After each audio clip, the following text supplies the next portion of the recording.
Man, probably a fun fact on me is that I like to read. Like I like to read. That's a lost art nowadays. Oh, my great uncle is Jesse Owens. He won 4 gold medals in 1936. I always want to leave people with this, man, to all the viewers and everybody out there, man. Make sure you guys finish your story. Make sure you guys finish your journey because somebody's going to need it. Yeah. All you got to do is push the bad button. That's all you got to do is push the back signal. Try not to think about the future too much so you can maximize the now. Who's your favorite rap artist? Man, to be honest, it's crazy. Tupac always been my number one, right? Like he got me through so much stuff, but Lil Wayne has been in the modern day. I said, what does it really take? What does it really take to be great, Drew? And he looked at me and he was like, you really want to know? And he was like, to be honest, everything you did to get here, you need to be consistent times 10.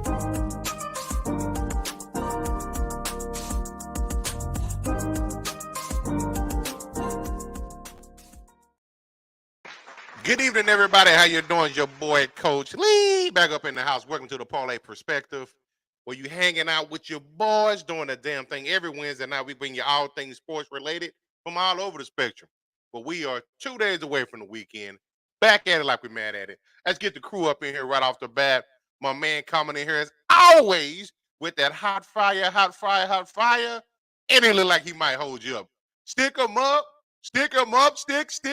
What's up, my man? Meadow? What's going on, son? I'm ready to stick some motherfuckers up. Yeah, what's going on, everybody? It's Wednesday. Hump day, you know what I'm saying? But it's the Parlay Perspective here. We talk about interesting sports news. It's been crazy this week, man. Coach over here, man. Shout out to that man right there, man, for just dealing with me and the other guy. Y'all know him, man. We bring him in a second all day long, man, because sometimes we can go head over the hills, man. And we definitely going to go head over hills tonight. So, viewer discretion is advised. Hey, man, before we continue, like, share, subscribe to STWF-TV. And I got to bring my man in, man, from the South Massachusetts, my guy, Chile Will.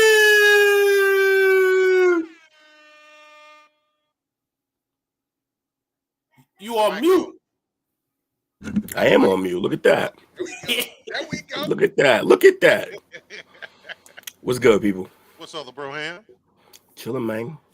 Ready to do another great show. What game you watching tonight, man? I don't know why, but I got this Lakers-Detroit game on. So I'm actually, now that you said it, I'm going to change it.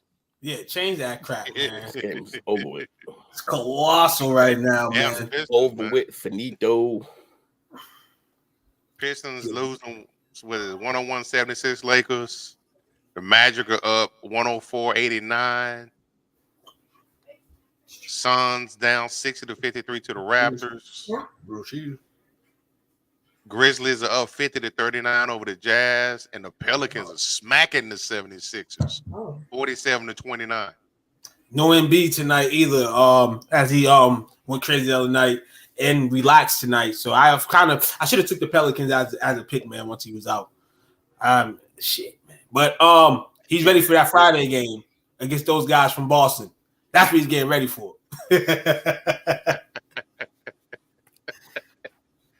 Oh man. So as we stated last night, man, today's show, we got some pretty wild and crazy stories to cover tonight. Yeah. And fascinating. Very fascinating. But we're gonna have to take care of business first. Get this first story out of the way before Will regurgitates over there on us. Because he is tired of hearing about this guy. I'm getting there with you. I think it's all propaganda. I don't know what the truth is, but your boy, was it 76 days since he ruptured his Achilles? It's talking about he's back at practice. They're about to activate the 21-day window. It's Aaron discount double check coming back too soon. No, he's not coming back too soon because he's not coming back. That part. They're going to activate the 21-day thing and get to the end of that, and then they're going to say, we're going to go ahead and check for the year. They're doing this to sell tickets. Yeah, of course they are. He ain't playing, man. Now I've heard things about it's a new experimental procedure. I guess Cam Akers got this procedure done, and he came back and played. But like, so what did he do? That's the point. You don't come back the same. And I hear it's a short-term surgery where down the line it could be a problem, but down the line ain't a problem for Aaron. He's almost 40. Actually, he's 40 tomorrow. Oh wow! Happy birthday, and it's a great gift for him. Happy birthday to him, man. Able to at least get back on the field, even if it's for practice purposes. You know, like y'all say, man, he may not even get back on the field this season. And of course, the Jets. You know, if Aaron said himself, depends on playoff position, depends on all that. So Aaron's just like Will said, just continuing to joke around and play with the audience and play with the fans. He did it in Green Bay to end his plateau. Now, I'm not going to say that the injury is fake. I've been hearing a lot of that. And when people downplay an injury, like, dude, no way in hell. You saw unless the team was thinking before the injury that he's going to have a fake injury. Like, for anybody saying that, cut the crap. You're either a hater or you've never really been injured in your life. You literally saw his calf, like, ripple. I want to say that right now. But Aaron's definitely playing games in terms of coming back and playing this season. Go sit down, relax that, man, and come back next year. The Jets have nothing for you to play for right now. I swear, we wouldn't even be hearing about this if the Bills were like 8-4 or something. Yeah, I remember too. The 3-game cushion in the AFC East belonging to the Dolphins. Unless you're right, the Bills are 3 games down, and the Jets are the Jets are next up, and then the Patriots. So, if he does come back, which is 2% chance in my mind, he does come back on the field and play an actual game, I will sit here, no lie, and I will applaud him and all that. Just not even for the fact to come back from an Achilles injury, but coming back to play. But there's no reason for you to come back, Aaron. No reason. Yeah, sit this one out. So be healthy and do your last year with them. So right now, Will, your Patriots got the third overall pick? Yeah. Marvin Harrison Jr.? For the next 6 weeks, I'm a big Panthers and big Arizona fan. Big Bears fan. All y'all lose. I mean, win. All y'all need to win. I need y'all winning games. Give me the first pick, even though he'll blow it. He gonna trade back. I know it. You think so? I hear rumblings that Caleb's on our radar. Okay. Don't really mean nothing, but every QB is on y'all radar right now. With the position that y'all in right now, not wrong. I heard Jalen Daniels today projected in a mock draft. I seen May projected. The Patriots are gonna be looking for that star and that guy. And hopefully they make the right decision. I think it's either gonna be Bo or Caleb. I don't think he'll go with Daniels or Penix because I think the way Bill has always thought, or the way he acted all these years, him being our coach, I think he looks at Penix and Jaden Daniels and says, I have the light version of that already in camp in Malik. So why would I go out and get another one, waste a high pick? So if he thinks, if it's like that, but if he has a shot at Caleb, I think he'll take him. If he has a shot at Bo, I think he'll take him. Yeah, if you have a shot at Caleb and he comes out and he's for some reason saying it's a game time decision, he's trying to amp it up and the stakes. I feel him. Yeah. They are going to be forced to go pick him, and they should be forced to go pick him. Like, Robert Kraft should go up there and say, with this pick, we are taking him. This is not a Bill Belichick decision coming out. We already know that. This is a Robert Kraft. Robert Kraft, the ball's in your park. Yeah. It's not in Bill O'Brien's hands. It's not in Bill Belichick's hands. It's in your hands. I normally would never agree with letting the owner get involved, but in that situation, if he was to do that, he'd be right. He'd be right for that. Yeah. I guess this is probably what's wild too. At the same time, is this year's quarterback class is light years in front of last year's.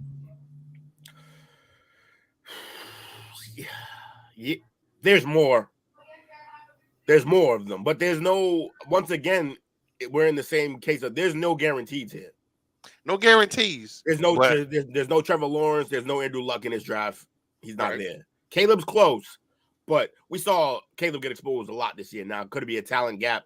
But we saw some things out of Caleb where it was like when he's forced to play on schedule, when he's forced to stay within what he's supposed to do, like on schedule, he's not as good. He's better when he can when the play breaks down. That's where he gets that's where he really kills.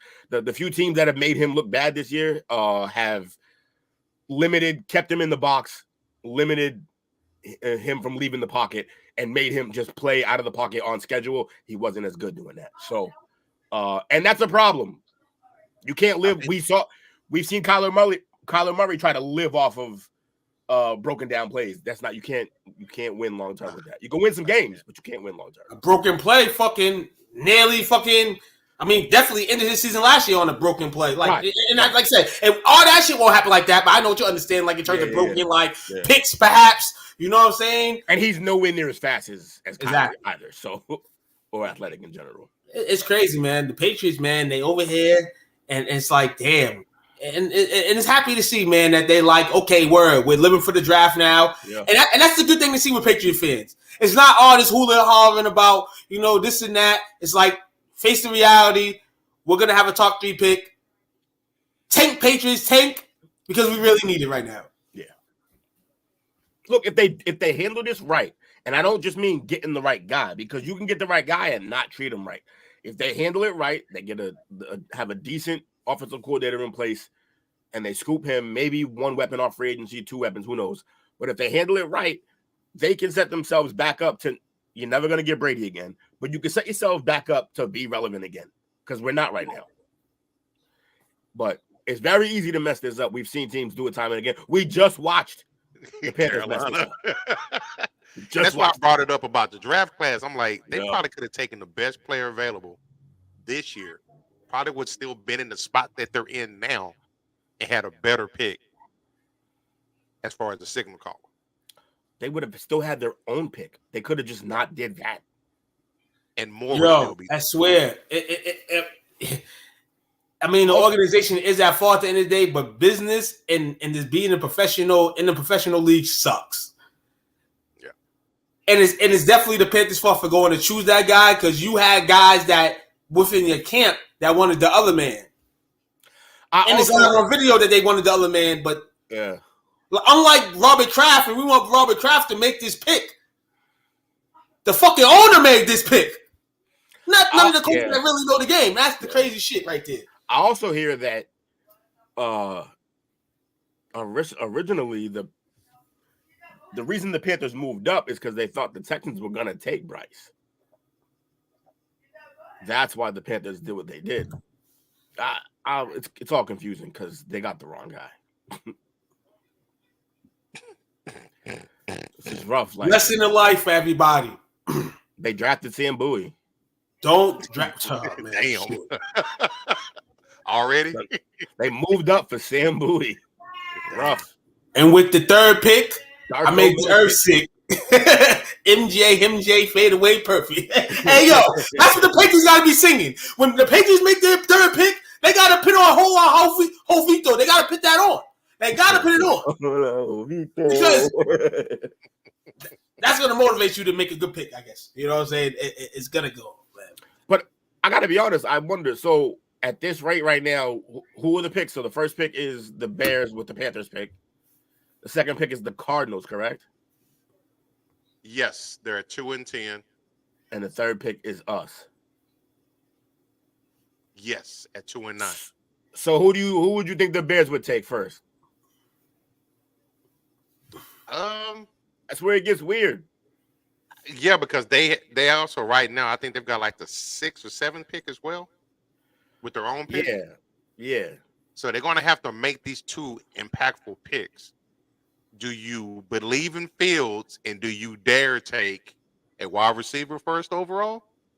Or do you not have any faith in Fields, take the quarterback, and hope you can get the best player available with your 2nd pick in the first round?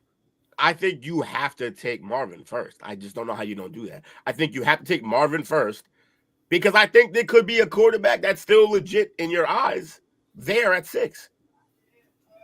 It won't be Caleb, but it could be Drake May. I mean, it could be.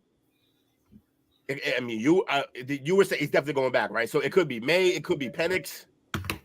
They could easily still be there at 6 or 7. But if you take Caleb first, you will not get Marvin. And then you're putting Caleb in the exact situation that Fields is in now, but less athletic. So I think you got to just, if you're the Bears, I think you've messed around a few times already. I think you got to take the best player on the board, and I think that's Marvin Harrison. Okay. Yeah. No, hold on. Y'all said the Cardinals have the second pick? Right. Maybe I'm reading the wrong one. Never mind. Maybe I'm reading the wrong mark. It says the Giants at second, but it might just be an overall trajectory at the end of the year. See, the Giants are 4-8 right now. Okay, yeah, so this is definitely something that they just over here fucking. I'm surprised he even knows who Caleb is. Man doesn't watch any college football. Get out of here, Lewis. Lewis. I'm gonna be real. There's a lot of it's the guy I have no idea about and never seen a fucking game. There's a lot of edge rushers and linemen and stuff like that. So for the Bears, to me, they got to find somebody at one of those positions. If, you know what I'm saying, everything works right. I feel like they can go gamble and go get one of those position guys like that. You could go jump at, you know what I'm saying, a receiver, but if the question is, what they going to do with Justin Fields? Now, Justin Fields could be dealt to one of these teams that may need a QB. That's easy to handle. He's easy to handle, though. No matter what you do, it's easy to deal with Fields because they can just sign his 5th-year option and just keep him for cheap. Yep. So handling Fields is easy. You just sign him for the. If you're not sure, then you just, no matter what, you basically sign him for the 5th year and move forward. Future New England Patriot Justin Fields. What can possibly happen, and we may, we're going to come back around to a little bit later today, but talking about the coaching changes. So wait, Lewis. But there's rumors that Lincoln Riley may be looking to come to the NFL. Now, probably pretty safe to say that Eberflus is going to be out in Chicago. The Flus. And I can possibly see if they think Caleb is going to be their top overall pick, I can see Lincoln ending up there. Yeah, that'd be interesting. Because you come in, he already knows the system, that the coach will implement. But we just saw this not work, though. Yeah, it's true. But we are talking about the Bears. And it's the Bears. So it's the Bears. So it's something that we've already seen fail recently, and then we're going to ask the Bears who wore it better. They're not going to wear it better. It's the same guys that hired Tressman, they hired Nagy, they hired Eberflus. Yeah. It's all bad in Chi-Town. It's all bad. Pretty simple. Like we said, I forgot what team we were talking about last night when we said you got a quarterback that's struggling, and what do? You go bring in a defensive coach. Yeah, that's always the fun thing. Was that was it Herbert we were talking about? Because he was a defensive coach. Wasn't Staley a defensive coach? Yeah, he was. Staley's defensive coach. At least they brought in Kellen, but we know what Kellen does, and he needs a good team around him to do it. Shit, one of those spots might open up for Kellen Moore, man. Shit, Kellen Moore might be out. I agree, Lewis. Staley is awful. Yeah, Staley is awful. We all can agree here as one. I also love how angry he's been lately.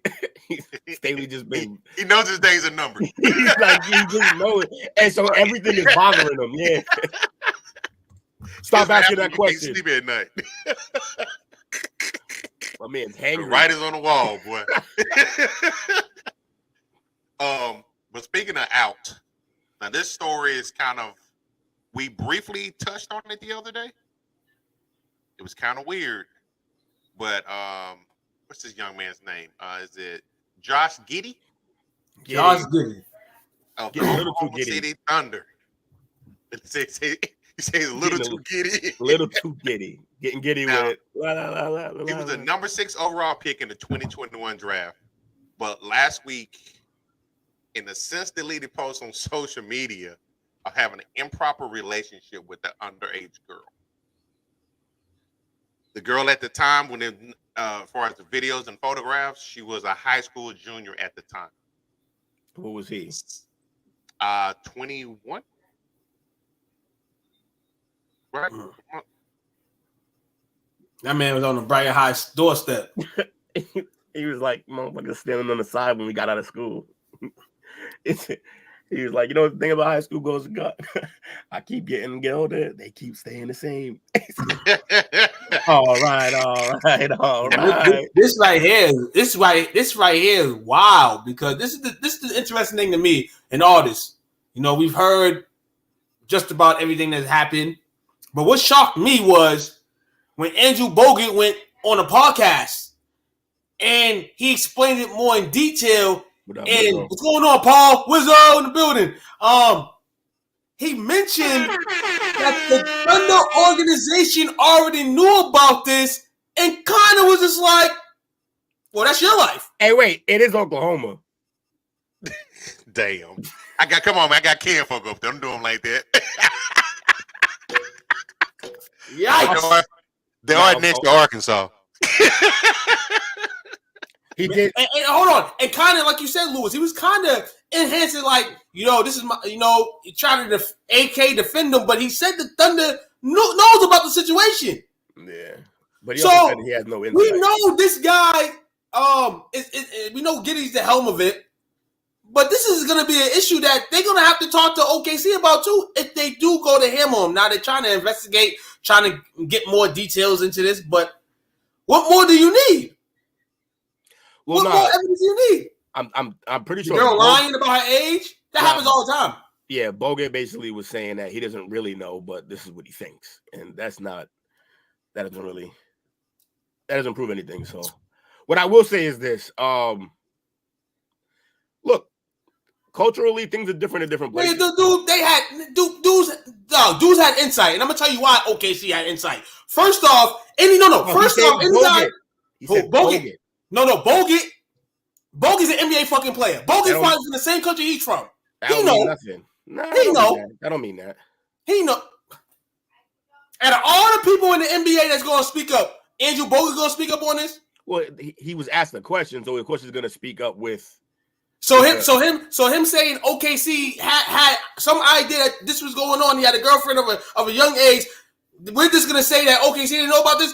They knew something about it. Not enough to care. But he's basically saying he's assuming that they should know, that they know. But there's no way he can know because he's not in there. Bogut said, if I'm wrong, I'll come back and apologize. So basically he just said nothing. He was speaking on the relationship with the individual and the girl. Why would he? That's where he said if he was wrong, he's going to apologize. He was defending Giddey in a sense. What I'm saying is why would Bogut know any of this? Just because he's an NBA player, that doesn't mean he knows anything that's going on in that locker room. Is he in their locker room? Well, yeah, professional athlete. Yeah, you're a professional athlete. You don't know everything about every athlete. No. Listen. You have social media. You have all this other stuff. This girl might not be on video, but you may be hollering and talking to people in the facility about this girl. So you don't think anybody knows about this?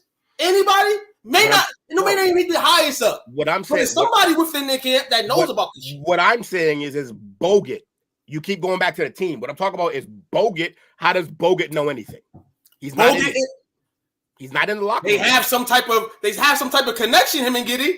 Do you know that? Do you know that, or you just know that they're from the same place? Why would Bogut mention all this? Because he was asked the question because the guy is from the same country as him. Exactly. He's from the same country as him. Big Australian. There's no relation to this. What are they, neighbors, nigga? Like what? They know each other. You don't think they play national teams? How do you know that? Come on. How do you? That's what I mean. That's what I'm saying. Peep game. How closely do you know Brown? Brown who? Who just went to the Pacers from Denver? He's from Boston. Did I ever say I know Brown? No, exactly. That's my point. Brown's not from Boston. You keep it funky. Brown's from the suburbs. Listen, what I'm saying is that he's from the area. You're basically saying that Bogut knows because they're from the same country. No, it's different in those countries because those people actually connect with each other. They play national teams together, do circuits. That's what I'm saying, and people are not understanding that. If I'm wrong, I'm wrong, but that's how they know each other. Do circuits. It's different from a guy in Massachusetts to know a guy in the suburbs and the other side of Massachusetts. That's different. That's different because I don't know Bruce Brown like that. what I'm saying is that they have about the same amount of access. They see each other playing on the team, and that's it. To act like they're best friends or that he knows everything about what's going on in his life. That's a jump. You're taking a jump. I'm taking a jump. I guess so. I read and I try to observe very clearly when I hear shit and I listen to shit. Well, if you that's what I got from it. But if you did that, you would hear him say that he didn't really have any insight on it. No, I'm not saying that he had insight on it, but the fact that they knew about the shit. They knew about that shit. Well, I'm looking at something now. Fair, that's an assumption. They might, but it's still an assumption. Where it says Andrew Bogut, right, who was also Australian, has been following the mess that became the Josh Giddey scandal. He's been talking to people who are close to the investigation, and he made some important revelations that add more context to the whole story. He spoke to his audience during his most recent podcast episode and cleared some things about the situation before saying anything about it.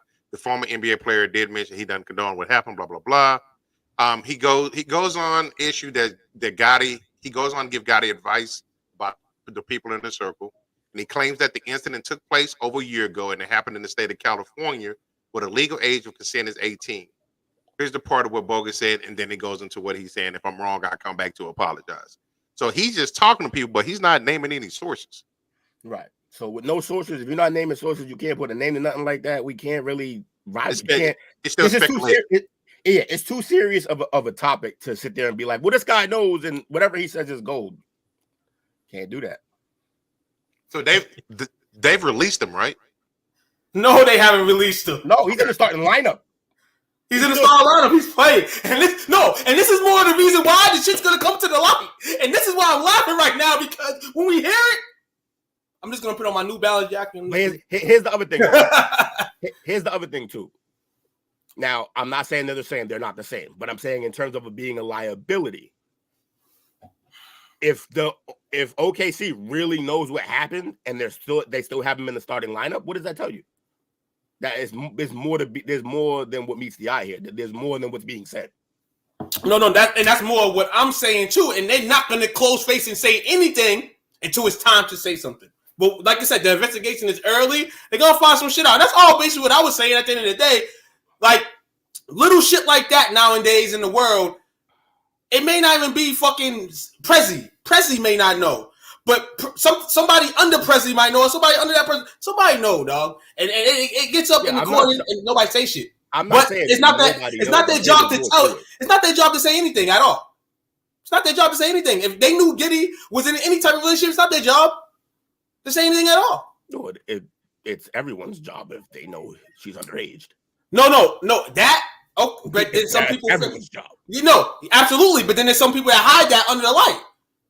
Oh well, shit. You Giddey. That's something you're gonna have to deal with. If they deal with it, the NBA just gonna find them draft picks. Yeah, they deal with that.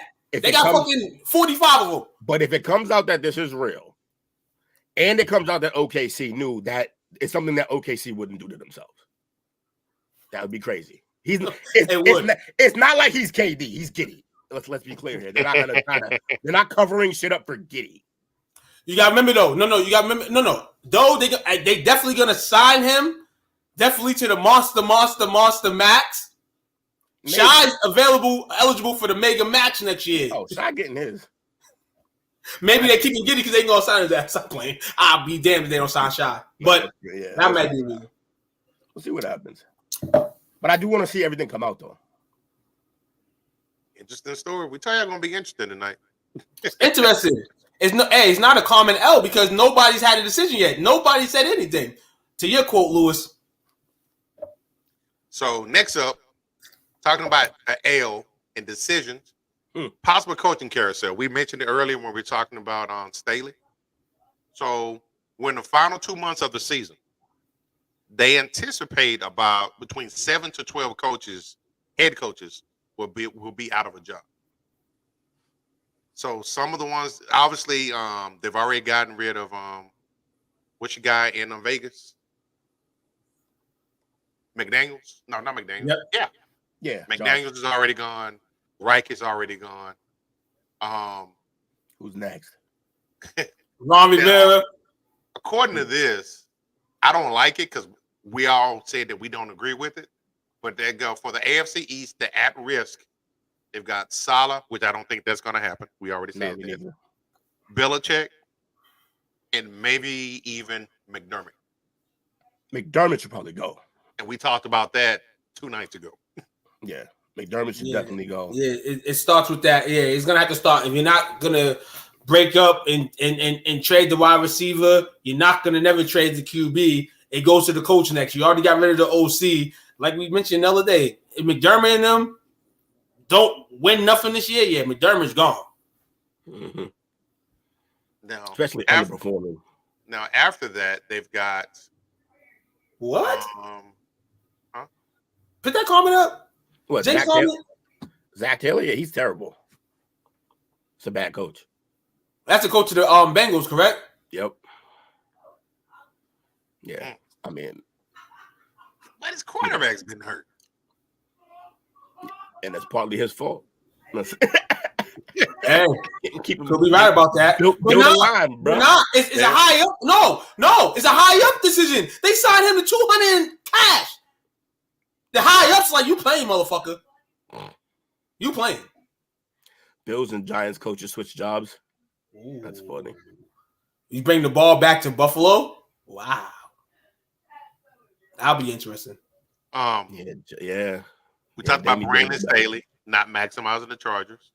So he's dead man walking. Yeah, Staley's whack. I think Arthur Smith got to go too. Yeah, down in Atlanta. Mm-hmm. Austin need to go chill with DW. You right? He need to go. And Tomlin probably need to go. Oh shit! Hey yo, y'all better leave my man's alone. My man just survived to get a coach another season. My man Tomlin ain't going nowhere. Y'all better stop the Tomlin mess. All right. Just because you like him don't mean he's a good coach anymore. Oh, he's Tebow right. He's Tebowing right now. He's Tebowing right now. All he does is somewhat win. You know what I'm saying? He's had a crap quarterback the last 3 or 4 years. He's Alexander the Pretty Good. The pretty good. Now, for this one, for the NFC East, we talked about Ron Rivera. Hold on, time out. I'm sorry, right quick. Time out. I would have agreed, and I probably should still agree with this, but my man got no quarterback, no real quarterback play, and this team is kind of still around. But yeah, that defense isn't as good as it looks. They played a lot of bums, but yeah, maybe Stefanski need to go too. Sorry, go ahead. It's all good. It's all good. I had to talk myself out of keeping Stefanski. It's the Browns. I mean, they're doing good, I guess. Yeah, but that's another situation. They brought a guy in, gave him all that money, and it's looking like remorse. The coach might be the cheapest thing they got. Why go out there and pay another coach fucking $8 million, Jake? Hell no. Keep his job another year and a half. Pay that man recoup some money. Yeah, Wilkes doesn't need a job. Pay that man to sit at home again. I can't do that. Wilkes wins 6-6 last year with Carolina. Ain't got fired, lost his job, right? To be fair, like some of those wins, they still had players. That's terrible. They traded them all. To go 1-10 this year. How weird is that? They gave up everything in the draft. But also for the NFC East, pretty safe to say that Ron Rivera is going to be gone. They've already got rid of Del Rio. They got a new ownership there, so they're going to want to bring their guy in there.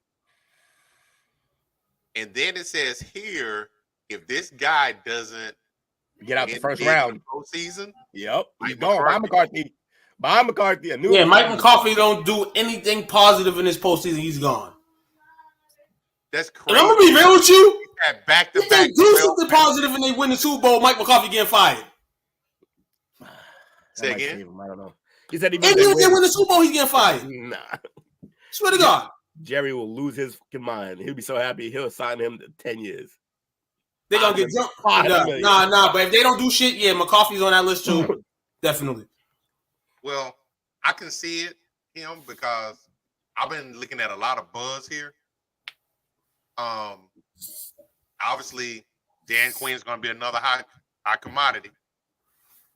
But Al Harris, the DB coach, is getting a lot of buzz. Al Harris. Get the ball. We're gonna score. Al Harris, brother. I was getting ready to say that's the only thing I think of when I think of Al Harris. Pick 6. But shout out to my fellow brother, man. But yeah, I think they're gonna have a dilemma on their hands because they can not only lose Dan Quinn, they can lose him as well. They're gonna go all in on Dan Quinn, whether it's keep him as a. I think that's why he stayed. They've got like a handshake agreement. Yeah. You're gonna come in after McCarthy. Jerry just pulled him in there with that old school Southern charm. Just wait around. You'll get the job. Cowboys gonna hire Prime if Cowboys get bounced early. Jerry wants the headlines. Plus, Shador ain't staying another year behind that line. He's not wrong. I said this either Monday or last week. I said that all these people talking about, oh, I'm gonna stay another year in college, or I don't want to play for this year. Everybody say that. I hear that every year, and every year they line up on that stage and they go to the NFL or NBA. Right. I hear it all the time. So I think Ewers might be the only one who stays, and even him, I can see Ewers wanting to get out because he got the Archie shadow behind him, and he looked pretty good the other night. So he's very mobile. Yeah, surprised me. For a Manning, right? Yeah. Hold on. Y'all really think? Hold on. Fire McCarthy. No, fire McCarthy, and not fire Tomlin. Nah, fire them both. What was your question going to be too? Everything. Oh, that was Jake. I thought that was fucking Lewis that answered that question. So too, fire McCarthy and hey, Jake, fire your coach, whoever that is. You all 3 of your coaches of your team should be fired. Zach Taylor, Bill Belichick, and whoever else is. But Day, Ryan Day, Colorado, man. Everybody's decommitting, man. Yeah, Colorado taking some hits. The luster's coming off, but we're gonna talk about that. Yeah. And now they also say the entire NFC South might go coach shopping. Yikes! I can see, at I can see it happening. We are talking about Arthur. What Arthur? Mike is already gone. Right. Yeah. Dennis Allen's a dead man walking. Oh yeah, for sure. And Tall Bowles. Oh, Bowles can go too. Wow. He should have been gone last year. Yeah, they're gonna wipe them all down. That's crazy. Hold on. This is the craziest shit right here. Hold on. Panthers. Well, we won't say the Panthers because Bryce is gonna play next year. But all those guys potentially get rid of their QBs too, along with the coaches. Now that's some crazy shit right there. That's some crazy shit. Yeah. They got Carr for about, I think, another year or two. Yeah, they stuck with that one. They don't mean they got to play him, though. That's another thing I was going to say. Doesn't mean they have to play him. Bench his ass. But they will, probably. Yeah, that's crazy. The quarterbacks, too. Shit, they might clean house in the whole division. For the NFC North, we talked about the Bears. And those are the coaching spots that they say are probably going to be up for grabs. Of those ones that we named, which one would you take if you were a coach? Wait, which job would I take? Mm-hmm. He said, I want to see Jameis stay in the South and go to ATL. They got weapons there. Oh, those jobs. So of the NFC South jobs, which one would I want? Of the Bears, the Bucks, the Saints, the Panthers, the Falcons, the Cowboys, the Commanders, the Chargers, the Raiders, Bills, Patriots, the Jets. Cowboys and Chargers. Oh, well, I don't want to do the Cowboys. They have the best roster probably of the teams named, but they have the worst headache. Owner. Yeah, the biggest headache of an owner. So I'm out on the Cowboys. Chargers, that franchise routinely doesn't do what they're supposed to, but they do have Herbert, and they got some pieces that you can work with. Even if you don't want to use them, you can trade those guys and rebuild your roster. But like a team that's already young and starting to build, I'd go to Atlanta. You got Bijan, you got Drake London, you got Pitts, you got some things there to work with. I'll be real with you. Get a quarterback with some good draft picks. This upcoming draft, I would want to go to Washington. They're pretty set offensively. You can go get the QB if you want. Mm-hmm. You're the head coach of a new organization of guys that are new owners, so you get more of an advantage for you. You're the first coach that they're hiring. Yeah, right. So I would go to the Commanders, and that was interesting because I heard the other day. I think it was the Chargers or the Commanders. They was asking somebody would they go and coach. People were saying Chargers, and it makes sense. You got Justin Herbert there, but I would go Commanders for some reason. I don't know. Commanders, you got to get a quarterback, but you have, but you got to go to OC to mold whoever you get. Right. Yeah. So, give me the Chargers. They got their QB and pass rushers. You can win right away. Yeah. Not if they keep Staley. They keep in the shit. Well, no, but it would be again. It would if you take that job, Staley's gone. Kellen Moore about to get that gig, dog. There's no way Kellen Moore does not get that gig with Staley's fucking fired. There's no way. Charger O-line is elite. I don't think Kellen's done enough. He could get it though, but I think they're gonna want to go with somebody's season and they try to a first-time coach. Didn't have success. You got to treat him like Josh McDaniels. He shouldn't be a head coach. Nah. OC only. Yeah, I agree. Right there with Mangini. Oh shit, the man genius, the rat. So next up is another kind of a weird story. This one gives me American Pie vibes. Oh yeah, the not so sneaky link, and it involves Corey Perry. According to a report that was sent out, he was waived. See that? Yeah. Hold on. Yeah, go ahead. I'm sorry. Go ahead. We got to talk about something right after that, though. He was engaged in unacceptable conduct that involved a teammate's mother. Yeah, he banged Connor Bedard's mom. Banged Connor Bedard like the first number one pick in the draft? Yeah, like the next phenom of the league, and you out here piping his mom. He needed daddy. He needed a father. He needed a father figure. He was trying to place his stamp in. Nah, stepdad, you unemployed now. Not for that long, though. Somebody will pick him, I guess, yeah. And he's a solid player, but this is why the NHL's gonna remain a shithole in the bottom of the barrel. This is why. He's gonna keep fucking his moms anyway. When no one can't stop his mom who she wanna fuck, he gonna keep fucking her.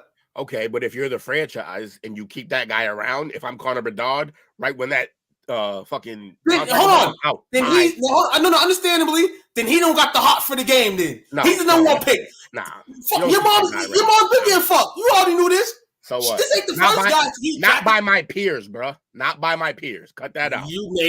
What college did he go? I want to look up what college he went to. It don't matter. No. His mom got banged. This ain't the first time it's happened. His mom got banged. This ain't the first time it's happened. It might not be, but that's irrelevant. You hit it, Jay. She got her name. She made her name. She got her name on there. Let's got it going on. Word up, dog. I hear you, Jake. We know exactly what you're on. Jake was on time with that one. Yeah, he was. Yeah, that's. You can't stay in that locker room. You can't keep that guy. Yeah, you can't keep the guy there. You can't keep him there. I can't wait for the first time they play each other. If I'm him, I'll give him the. Yeah, and you'll get laid the fuck out because they're gonna protect that man with their lives. He's the franchise. No. I'm talking about him. To him. Yeah, they're gonna knuckle Perry. Yeah. I'm talking about homie. Yeah, someone gonna. Yeah, it's gonna be a bounty on him. Yeah. So do you think that? So do you think the team handled it properly? Yeah, you got to get rid of him. You can't keep him. You can't do it. You break your locker room that way. You break your locker room. I agree with that. Man, listen. I know. Get your whatever. Your mom getting fucked by somebody. That's a fact of life. Mom's got poked. You're gonna come home after the off season. He's gonna be at home poking your mom still. You're gonna be living with this forever, kid. Yeah, but I don't gotta live with him on my team. That's for sure. My team. It's not his team yet. Trying to build. No. It's his team already. Already his team. He's the fucking franchise, bro. So we're gonna do one more. He banged his mama before we take a break. Man, fuck, he bang his mom. His mom's a hoe. That ain't his fault. Hey, all that can be true, but look, I'm not gonna trade my mom, so this nigga gotta go. Just for that, I swear. Hey, they kicked him off the team. Cool. All right. Number 1 draft pick. I understand why they did it. But I hope this burns the fucking Blackhawks in half. For fucking, I heard they curse now. The little B curse is on for the Blackhawks. For kicking that man off the team because he wants some pussy. Come on, dog. I don't understand how you're just trying to like gloss over somebody fucking his mom. Like that's not a thing that you just like. That's not a okay like get over it situation. What? That's not Okay, get over it. Your mom's getting fucking grown. It's not that 17, 18, your mom's getting poked. Your mom's getting poked. Bruh. But the last time we saw this kind of happen, something similar to this, the dude ended up becoming under a bridge. Yeah, he's a fucking troll now. He's a fucking troll now. Literal. Hold on. But one thing about the dude, one thing about the guy is he didn't get waived from the team. He was still playing on the team. Yeah. He was still playing on the team. This is what it is. This is why he's defending. Bang, bang. Okay. Listen here, dog. I don't heard that. Hey, I say it on the pod. You can't take it nowhere. You gotta watch too. Shit. Late Night Chronicles with T. I'll break down the scoop. I break it down. Two over here arguing like, yo, I wouldn't want to be fired. I wouldn't want to be cut. I feel bad for Perry. No, but I don't even know on the hockey stream for real talk. Yeah. I don't even know the other hockey player that got suspended for this. Is he a good player? Did someone else got suspended for this? Let's talk about Perry, right? I'm talking about the dude Perry, the dude that got suspended. Is he good? That'd be a Jake talk. I think he's Jake. Is he good? I want to know if he's good at anything. Because now if he's not good and he's fucking his moms, then I can understand that. But if he's nasty and he can help the team out, then he's gonna fire him. You're stupid, bro. You're stupid. It's. I think they recently signed him to a long term, and yeah. It was a $2 million contract. How much? That's pretty good. $2 million. $2 million. Yeah. That's a he's home for $2 million. Yeah, they told him to pack his bags, bro. You can't be banging moms. Hold on, and then I heard that I think this is some joke shit though. I heard that he got signed to another team and they canceled mom's trip. That's when he had banged homie's moms. I guess it was like a mom's come up. It was a mom's trip. Yeah. Moms was waiting for that. Also, if I'm Connor Bedard, everything is out of her name that I might have put in her name. She's done. You're done. You're fucking my teammates. What's wrong with you? What's wrong with you? All the dick in the world, you're gonna choose one of these 15 to 18 guys? Why? What's wrong with you? True definition of a wingman. Yeah, you playing left wing now. Crazy as hell, man. All right, so next up, I want to talk about. I'm pretty sure you both are gonna have something to say about this. I mean, yeah, that's not a. You're not going out on a limb there. I can say anything about anything. So can this man. Because it's a polarizing topic. We kind of talked about it a little bit earlier. Sky's blue. I beg to differ. Colorado Buffaloes. Yeah. They've got, I'm looking at the 3 accomplishments and 3 failures this year. Failure number 1, the offensive line. Yeah. Offensive line's horrible. You can't teach that. You can't teach that type of talent. You got to have that talent. You know what I'm saying? And they didn't have that talent on the field this year at all. They didn't have no dogs like that. It was atrocious, man. The plays they were running, it was crazy. That offensive line could not hold up at all. So what he ended up doing is by going to Colorado, he brought a bunch of people with him from different places, transfer portals and everything. He did that thing. But what you can't do through transfer portals typically is build solid offensive and defensive lines. You can't.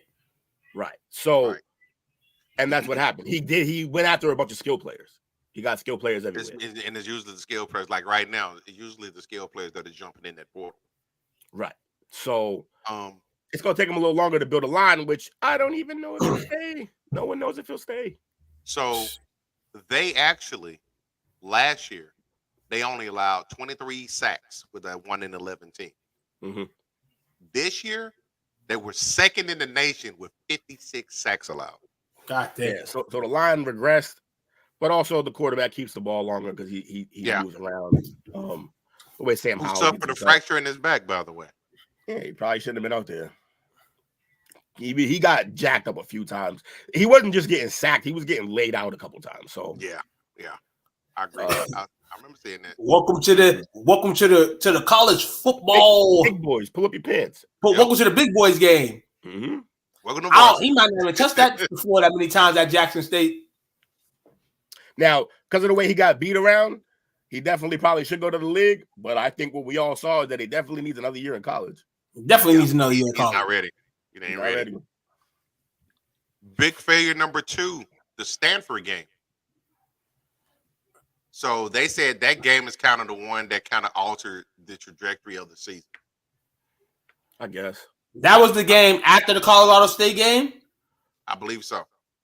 I think the Colorado State game is the game that did the thing. I was going to say I think the Colorado State game, because that taught me that they can bleed. They can bleed, and it's your in-state rival. Mm-hmm. Who's not good. So, and which is good. And they were pretty decent this season. So yeah. So it's to me, I think that game kind of did them in, because it's just like, damn, though they were winning games, they were giving up a lot of fucking points.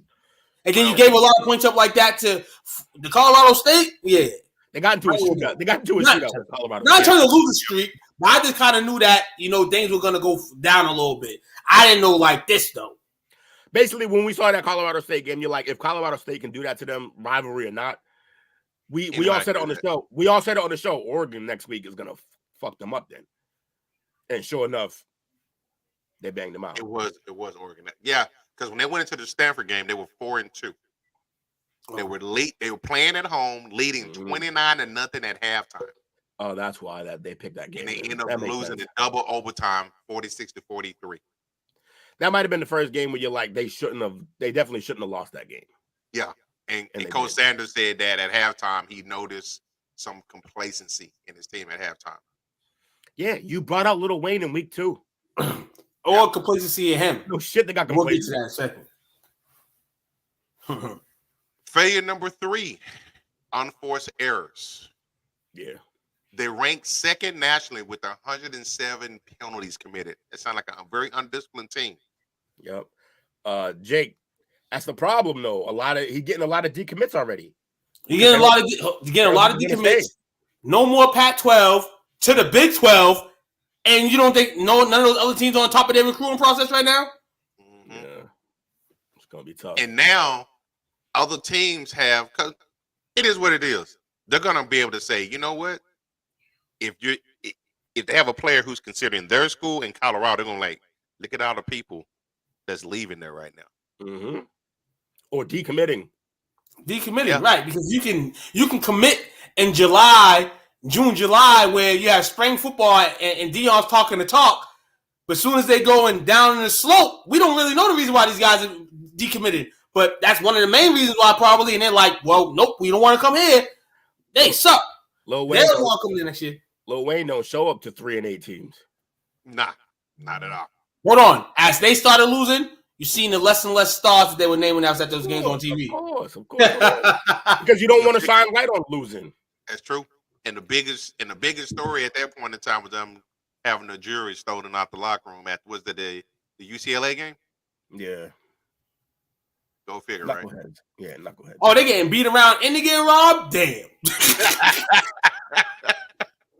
I want to say they collectively. I think they lost over 100K with the jury. Treating them like some marks. I thought Swiss Beats did Mashonda bad. Shit. Now those were the 3 failures. Now the 3 big successes. The glorious start. That sound like you ain't even believe what you about to sell. Nah. What's number 1? What's number 1? Hold on. The glorious start when they beat TCU. I'd have walked off the car lot. You try to sell me that car. Yeah, because I'm looking at it, I'm like, that's bullshit. You don't even believe I'm dying in this car. I'm out of here. So they did start 3-0. Sellout crowds, but it was because everybody was just curious. Yeah. But then, like y'all say, really after that Colorado State game, I think the luster was gone. Yeah, they came back and they won, but that was a terrible game. how many people? Once you bring out Lil Wayne, how many? Like, what's next? What do you bring next? You got to bring like Hove, and Hove ain't showing up. So, Nah. What's the plan, Stan? Yo, Jay. Yo, it's my dude. He's not wrong. He didn't keep his foot. Hey, that's a win. No, look, that's a win. It's a win. Throwing shots at my man Deion, dog. He ain't. It was Linsanity, exactly, James. It was Linsanity. Yeah, he ain't 10 toes down no more, though. I know that. Damn. Bazanga. Is he 8 toes standing on business? Still doing the primetime shuffle. Damn. Big success number 2 is saying that they upgraded the talent. Yeah, in terms of the overall team, the skill positions, they did that. They brought in Hunter, they brought in other guys. Like, they brought in talent, but they didn't bring in the big uglies. Yeah, and you need big uglies. They're saying he's going to go back and hit the transfer portal again, where he hopes to build from his team. Yeah, the transfer portal where he transfers to the NFL. Yeah, because I think he'll do one more year. I do. I think the first kid that decommitted was it Monday? The receiver. He said the reason why he decommitted. I don't even know if he's going to be there. I don't even know if he's going to be here. He's like, I'm out. So yeah, hold on. So that means talking going on. Didn't they have a young kid? Didn't they have a young kid that was like one in his class that he wasn't even playing, like a cornerback or something? That'd be ugly if he was that good. And yeah, he was that good. And Prime told him he's not ready yet for the stage. And Prime told me he wasn't ready for the stage. And Shiloh was starting over him, getting burnt. Yeah, that's not good. Not good. Papa's son out there getting smoked wearing 21. Yeah. Should be wearing 12. Nah, that's the real talent on their team. Oh, yeah, Travis Henry. Shit. It's Hunter going nuts. Fucking negative 21 then.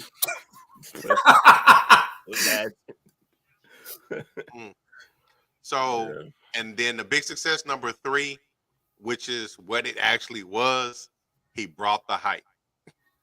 Yeah, that's what all this was supposed to be anyway. We said that early on. We were like, yo, the real part of all this is that people are watching this and they're going to want to go there. But I did say you have to back it up with some kind of winning. Yeah. And he stopped winning a long time. He gave us a month premium subscription. Yo, for real. It's the free subscription. And now you got to pay. Now we got to pay. If you want to see Prime win, $1 million. Now you got to pay in his commercials. Like, it's bad, bro. Like, he got to figure that out. He might not stay around. Must be the money. I agree. The hype. I agree. The hype. Now they said that it made everyone put a target on him. It did. They playing rap music in a rock and roll. Games, they generated $249 million more than the same time period the year before. Yeah. So he did that job, but that's not the only job he had. So that sounds like they just brought the 3-ring circus into town. Yeah. What they he did mention this week too that Colorado needs to start using their credit. Yeah. He did say that. He mentioned this week. Go give me some players. But they're gonna look at him like, that's why we brought you here. Yeah. You thought you can get them, Deion? Well, I can't get them all. He's like, I did. What you want? I brought Shiloh. I brought Shador. I brought Travis. I brought my kids. Yo, I know motherfuckers hate him. I know motherfuckers hate him. But if you want to hear somebody do Deion and carve him up like an orange, watch Jason Whitlock. Oh, Whitlock hates him. And when he's right, it's like a party for him, dog. Yeah, Whitlock talked like he fucked his moms. Like that. That's how much he hated him. I don't think Deion want his moms. Don't do Miss Whitlock like that. We don't know what she about. Nah, Jay. But I'm trying to hold on one second. I got y'all 1 second. He got a segment this week. It's called Daddy Issues, and he talking about Yo, Will. He be blazing on Deion, dog. He does. Yo, ever since he like just understood, like he got it locked in that nobody likes him, he just been on the tear since then. He's like, all right, they already don't like me. I'm just gonna roast everyone. Oh shit. Y'all ready for a quick break? Yeah, we got some good. That's an hour out of the news. That's good shit. I know, right? Good, damn good shit. We're gonna be back by 15, 20. Appreciate you hanging out with your boys on the Parlay Perspective. Don't go nowhere. What's up, guys? It's your boy Giddey checking in. This Friday I'm live at STWF Media, man. Little interview coming soon. Everybody, y'all tune in. Man. We got some big coming. Let's get it.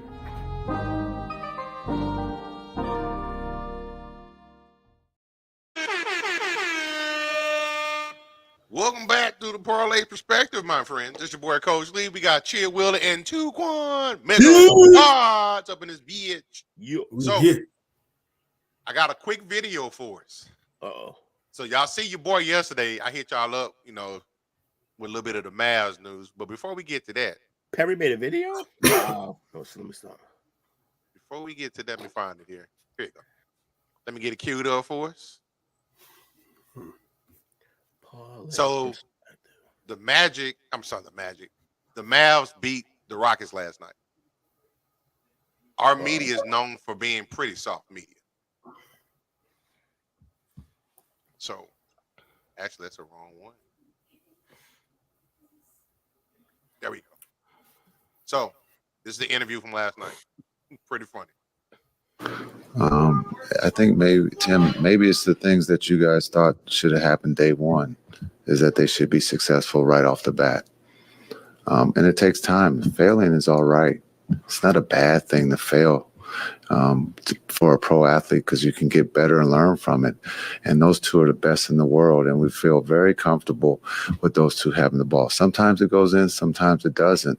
But we learn from it. And I think they've answered that question from day one.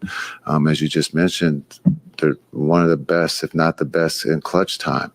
But that was a big thing you guys wanted to make a big deal about last year. But you're not making a big deal about it this year because shit's going good. Right? So write some positive shit. Just ask me a question. And I'm giving you a fucking answer. There's all right to write positive stuff. People will read your positive shit. You don't always have to be negative. Right? Like it's just the world's already negative enough, right? So let's see some positive stuff on some positive people that are doing their job on a nightly basis. Making it a lot easier to do that this year. Well, we're only into this year. We can't go back to last year, right? Like that's the fucking problem. Have a good night. Shout out to Kid, man. That's a good ass interview right there. Oh man! So I like this because this is we had a similar situation this week with Staley. Staley getting mad at questions and cursing people out and stuff like that and telling people to chill out. I like that he did this when they're up. A lot of coaches will wait to blow up on the media till shit's real bad, right? Or they're getting piled up. He waited. He did it when they was up. And he got after him. I like that because he got something to stand on. And he's like, "Yo, shut up! Like, what are y'all talking about? All y'all want to do is write some positive shit. Yeah, all y'all waiting for y'all reviews and y'all views and likes and all that shit. Real shit, Jason. I like the last couple times we spoke about Jason on this podcast. Maybe he get fired. He ain't really doing the right things in Dallas. This and that. So this is inspiring for me. Because Jason Kidd, we know one of the best point guards ever to play ever. Guy was in a coaching mode, and when he first started coaching, it's like, yeah, he's making magic, kind of on the down. But he told Tim, and that's 10 men. What's that? Tim Minahan, one of the main guys at ESPN, to shut the fuck up, basically, and write positive shit. I'm all for it, J Kid. I'm all for that shit. Yeah, I like everything about it. Hey, Kid came a long way from having somebody run into him so he could spill a drink on the court and run up a play to get a free timeout. Yeah, it came a long way, man. That's what he should have fucking threw a drink at him. Stop playing, man. Jason would have exactly. But nah, man. No, I respect that from him, man. Yeah. You know what I'm saying? You got to grow. And he's usually calm and collected. You don't see him swearing a lot, so it was just fun to be like, yo, he just like, yo, and he didn't do it like aggressively. No, He was like, it was "Come on, what are y'all?" He professionally cursed him out. Nah, real talk. No. To the point like where that. this He morning, didn't call him out his name. No. Tim made it hit him up this morning and been like, "Yo, Jace, man, I probably was doing a little bit too much." And Jace was like, "All right, man, let's go have lunch or something, man. It's all good. I'm just letting you guys know." Yeah, That's probably the type of, you know what I'm saying, the relationship they probably have. They do. You know what I'm saying? McMahon used to be a beat writer for the Dallas Morning News here back when Jay Kidd was still playing. Yeah. Yep. Yeah, But they know each other. They know each other, so they definitely see each other every single day. He's basically sitting there like, "You used to do this shit to me. Like, cut it out. Like, leave my players alone." But I definitely liked it because Jay Kidd, he gets a lot of flack here, man. And a lot of it's deserved, but right. I think he's doing some better. questionable substitutions and the large amount of minutes that the Dwight Powell keeps getting, but leave Dwight Powell alone, man. Hold on, man. Dog Powell with Kenyon Martin. He tripping.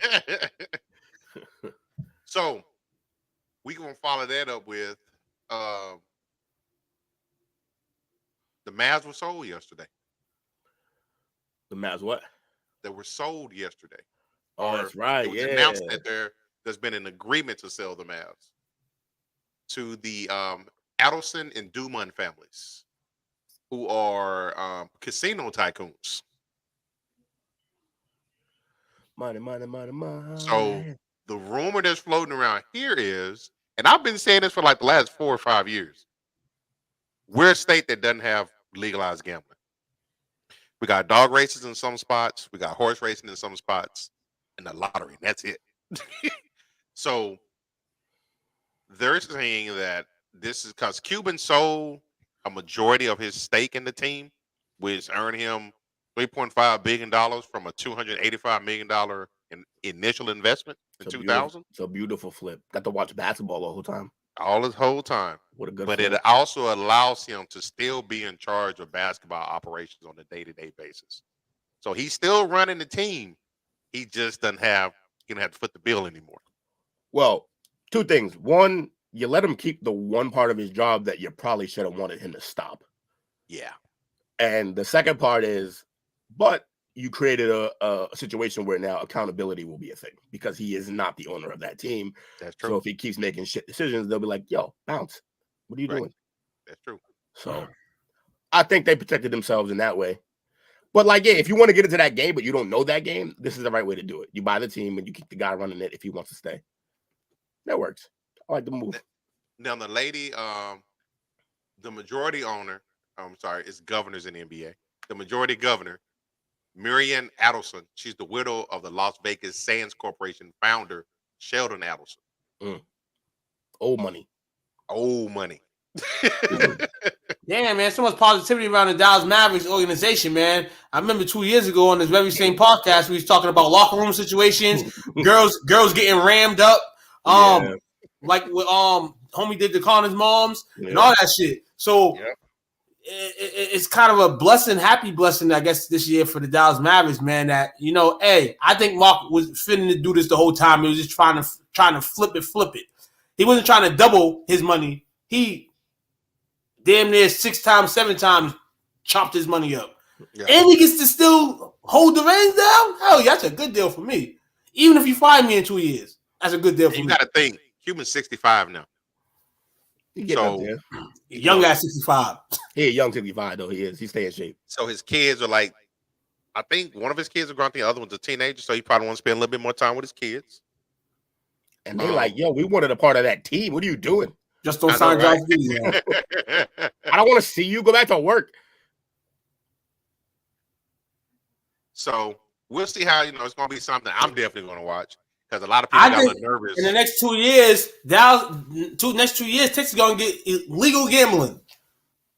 Well, the reason why I believe that's going to happen, and like I said, I've been watching for like the last probably a little bit longer than that. So where old Texas Stadium used to be at, it's in Irving. It's almost in the center of the city. And there's 3 highways that intersect there. Oh, yeah. The one that we rolled past, right? With the right. Yeah. Mm-hmm. So they there's a lot of construction around there. They've a lot of highways being built, bridges, passageways and stuff like that. There's some residential across the street. But over there where the stadium used to be at, there's a huge bridge that look like people can walk across it, or the train and the buses go through there now. I'm like, and I've always thought, if we ever got gambling in a casino here, I can see that being another first spot. And he is saying that he does want to get them a new stadium. They've been in that stadium about 23, 24 years now. So I think him putting his team up was probably for collateral, to be a part of that investment. But it's just me on the outside looking in. Yeah, that would make sense that he would want some. Him and Jerry about to make the world go around. I wonder how a conversation with him and Jerry in the room goes. They both blew up in the same area, but they are very different paths and very different people. I don't get that they talk too much. Yeah. I want to know, like, so you ever heard about like the shit that like the Carnegies and shit used to do with each other, like the rivalries that would go, like Carnegie and Vanderbilt used to have, they had a lifelong rivalry. And I only bring that up because I wonder what type of shit, like they would mail, I think Vanderbilt mailed Carnegie a paper bag one day and was just saying, remember your roots, like shit like that. And like, I wonder what type of like shit they do, Jerry and now. I do know when he was alive, Jerry and Lamar Hunt had a thing. Yeah, they had a thing. Because from my understanding, where Frisco is at now, in Tucson, all the development that's up in that area now.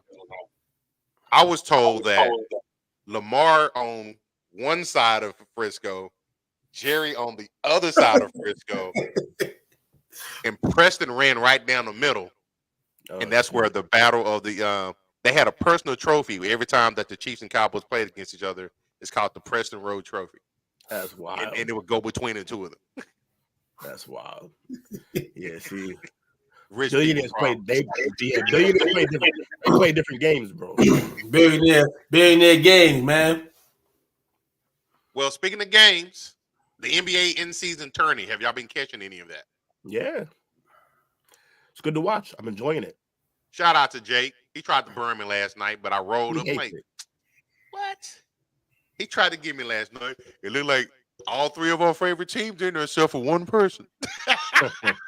Be real, and I'm gonna keep it real. Some of these teams in here don't fucking even deserve to be in the fucking quarterfinals. Real shit. My Lakers don't. I'm gonna say it right now. The fucking Suns absolutely fucking don't. Fucking who knows who the fuck when they're playing with every night. But I feel like in the sense of this tournament, it's all right. Whatever, you get a game or 2 or 3 that are fire, out of it, but it's whack to me. I hear somebody this morning like, Suns versus Celtics for the play-in tournament championship. Celtics win. Celtics get 2 titles this season. Fuck this fucking in-season tournament bullshit, man. What did they win again? What to take away from you? That's the thing. What did it take away? It just takes away that fucking we're in-season champion. Team might never make the playoffs. So, playoff incentive in it or something like that. Like there's something across from it. Like, but it didn't actually take anything away. That's the thing. That's why I don't mind it. I feel like, for instance, I'm a Lakers fan. I watch Lakers basketball. I feel like the Lakers fucking all around are better in the play-in tournament games than they are in the fucking regular season games, and that's not good for me right now as a Lakers fan. I don't want that shit. And that's fine, but this tournament doesn't affect that at all. The tournament doesn't. That's why I don't have a problem with the tournament, because it's not taking anything away from the game. If you don't feel that it adds anything, that's fine. It don't have to add anything. But as long as it's not taken away from the game, which is not. I mean, some of these games. Shit's whack. No, shit's whack. Like last night, for instance, in the Celtics game. Like, really, motherfuckers hacking Andre Drummond so they can win by 4. Like, shit, everybody over here, point differential point. It's not only the Celtics, too, it's in other aspects. Like, fucking trash. Like, the Bulls basically. After the first game of the play-in, stopped playing in the play-in. And basically everybody started mopping them in the play. Like, this shit's whack. Get off my lawn. Shit's totally whack. Get off my lawn. It's crazy, man. But nah, to each his own, man. Hey, shout out to the teams that, are doing their thing in it. And hey, people are enjoying it. So I'm only one person in this world. I don't talk. I can't speak for everybody else. like I said, it don't mean much in terms of who wins, who cares. But like I said, I just don't think it. I don't think it takes away from the game, so I have no problem with it. That's fair. Like they be playing these games anyways, so it doesn't make a difference. Yeah, I was a little confused over at first, but then I read because I was like, are they gonna have like a stop down that's play this tourney? But now that I think about it, like you said, they play them during the season. Yeah. But I'm like, I guess it's look, if the players are even 1%, even if it's 1%, if they're 1% more active or more engaged this early in the season, that's a win. That's true. Because everybody knows it's an 82-game season, and half the time we're talking about all the players' load management and not playing and stuff like that. Like that's usually what the conversation this early is. It's just people not playing. That's true. But so I just think, they're playing. I ain't got a problem with it. And I love it. Sure, would I like to not have Al Horford out there late in the game? Yeah, I probably don't want that. You're right about that, too. I don't want those type of guys playing longer minutes this early in the season. I agree with that. But whatever. We get to smack some team by 40, win. Hold on. They had to beat the team by 34 in order to advance. And for the last 7 minutes, they hacked to Andre Drummond. Yeah. Good job. You know what that is? That's good situational coaching. No. Against a team. Hold on. Against a team that already gave up anyhow. That's fine. That whole Bulls team needs to be blown up after last night. I agree. Fucking terrible. So we gained. All you're talking about is gains right now. We gained. We all knew the Bulls need to be breaking up. Now we know it has to end. Hey, we got something out of it. That's good. Also, that game was last night. We ain't lose nothing. So did y'all see so when Brown dunked on Levine? Did you see the close up of his face? I didn't see the close up. No. He was so disinterested. No, like I said, all this team been disinterested since the first game of the season. Like they talk about trading everybody. Like, yeah, but like, hold on, if the Bulls would have won that, they would have fucking made the play-in yesterday. All I know, no. Some other team would have made it. All I know is the Bulls players were going to be feeling like this at this time of the year, no matter if there was a tournament or not. It wasn't going to change that. Get them out of there. They already would talk about that even before these games started. They were talking about landing places for Levine and landing places for DeMar, like where they might go if they get traded. So this is already on the table. The teams, look, when Lonzo Ball went down, that team just never got back to what they were supposed to be. Remember when he went down, they were up. What, they were like second or third in the East? Way back when Lonzo got hurt. 2 years ago, they were up. Yeah, they were up. And after that, they've just been a train wreck since. Maybe the quarterfinals will enhance me to get with it. I don't know why. Nothing changes. Oh, I don't like it, man. Can you see his face? He's just like, yeah, like nigga, wrap this shit up. He's like, yo, I cannot wait till I'm wearing a Lakers jersey. No, don't come here. Why? Y'all need that. He's perfect. Nah, we don't need that. You don't need shooting. We don't need that. You don't need to score. Bring him in. We're trying to maximize ourselves to get back to some good money. We don't need that here. That's a lot of money being transferred over here. We don't need Austin Reeves. It is then. We'll keep him for the low max we gave him. We'll keep him. Fuck it. I don't want Zach LaVine, not because he's not a good player, but we don't need that. We don't need to be shredding his salary. We need to recoup salary. Some of the salary, so we can go get some fucking free agents, man. Whenever we need to get some free agents. Yeah, I guess. Yeah, we don't need that. What free agent out there is gonna be? I'm just speaking in general, man. AD, they may. I don't know. Cat, maybe a big man, maybe something else. Not Levine. We don't want Levine. We don't.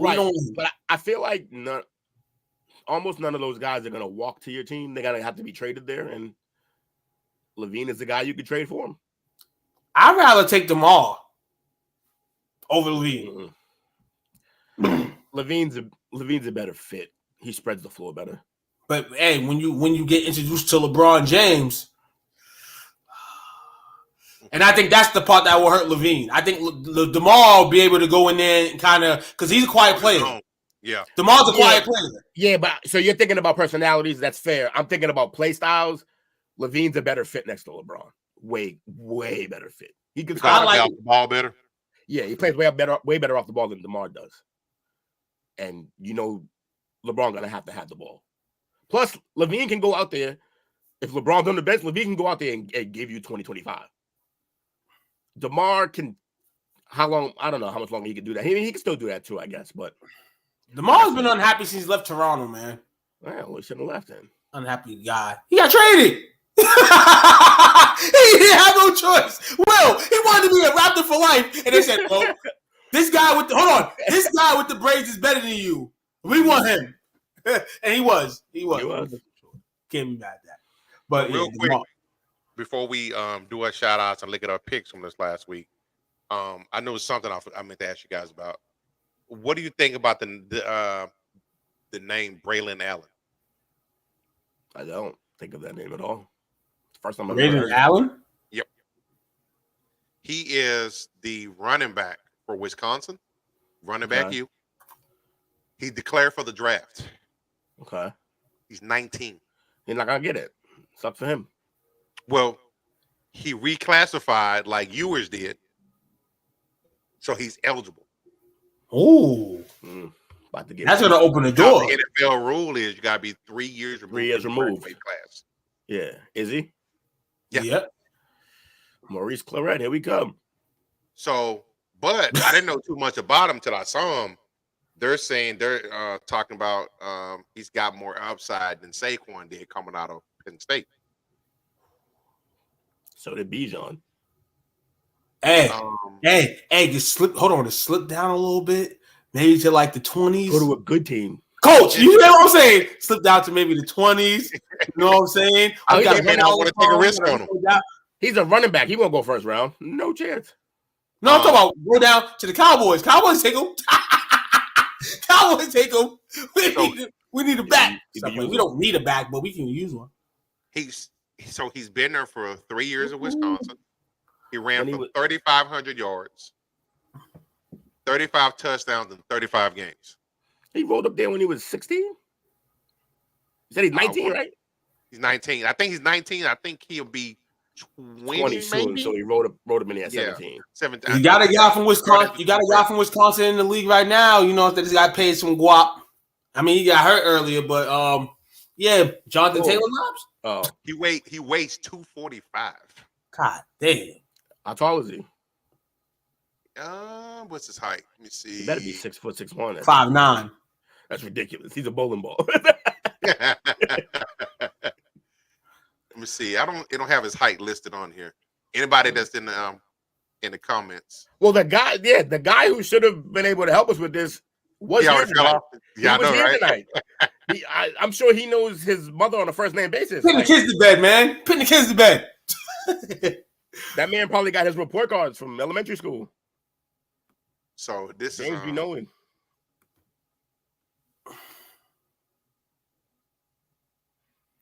Man's fast, even in slow motion. My man, even down 52-14, blowing that defense away. It's a run here. I saw that too. I was like, ooh, that's rough. Oh yeah. He give me Ricky vibes. That was a 96-yard run. Whew. Shit. Out there running like Joe McKnight. Nah, he's a beast. Oh. Yeah. This dude right here. I love Wisconsin's jerseys. They're simple, but I like them. Yeah, me too. I like that red. You know, I liked them ever since Lee Evans was there. Remember Lee Evans used to be like, yeah, I remember Lee Evans. Lee Evans from a Bill, right? He'd be up at the line. Yeah, he'd be at the line doing this shit. And then, what Jake saying? These are the third stringers. Oh my God! Here Jake come with his haterism. It was the third string of a fucking blue blood college. Yeah. You get it. Most people's first I think he just wants him to drop to the Patriots, who won't draft him. He's a big kid, man.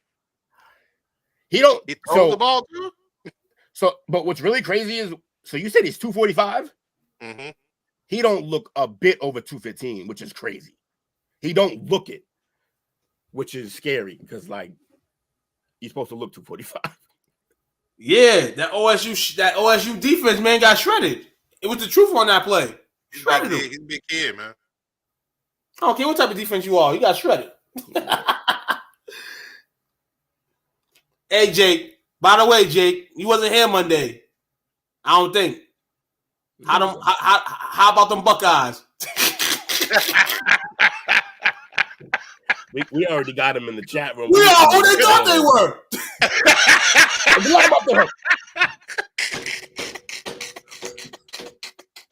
Reckless. Ooh, boy, throw them slugs. So, back to the lesson at hand. I just wanted to share that with you guys. I was like, okay, I'm gonna keep an eye for this kid. What was his name again? Braylon. What's his name? Braylon Allen. Braden Allen. Allen, yeah.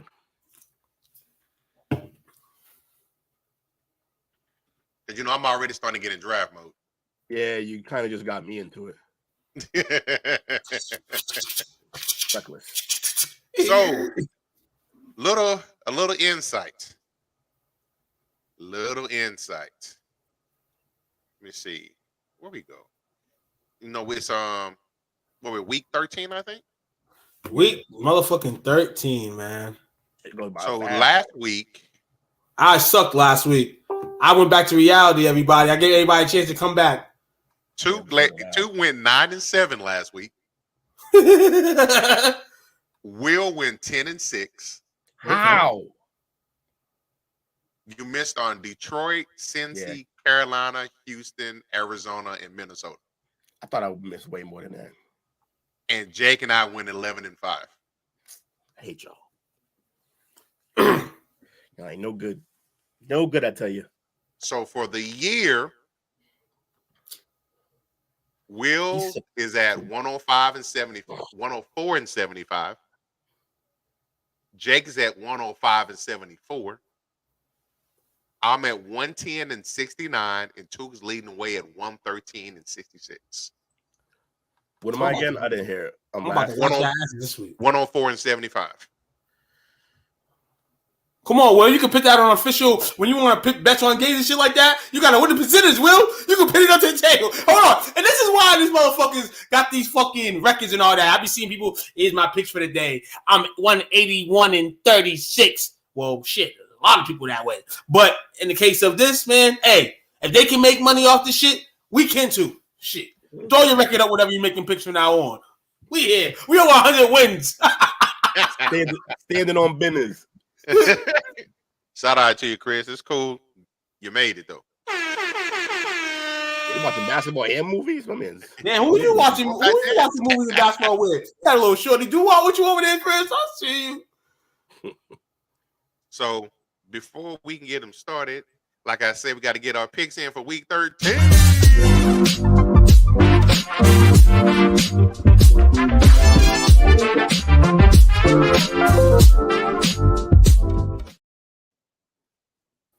That time of the week. That time of the week. Jake already graced us with his picks in advance. Bum. We have 6 weeks left in the season. I mean, he's been chatting all night. He could have came on and gave his picks. Right. First game, Thursday night game. We got Seattle at Dallas. We got hold on. We got a Thursday game for the second straight week. Yes, sir. Hold on, let me wake up for this shit. I'm up. Dallas, baby. Dallas. Keep that winning streak at home alive. 13 straight games. I got Dallas. Will? Jake took Dallas as well. How many game winning streak y'all on? We on a 14-game home winning streak. Nah, but how many winning streak just in the season? 5? No, 4 games? Yeah, 5? All good things come to an end. I'm going Seahawks. Okay. That's what I like to hear, Will. Right back to last. South play with you. Hey, he might be right, though. No bullshit. Indy at Tennessee. Cold. You haven't been driving to work for the last hour and a half. We ain't it. What's that? You said Tennessee and who? Sorry about that.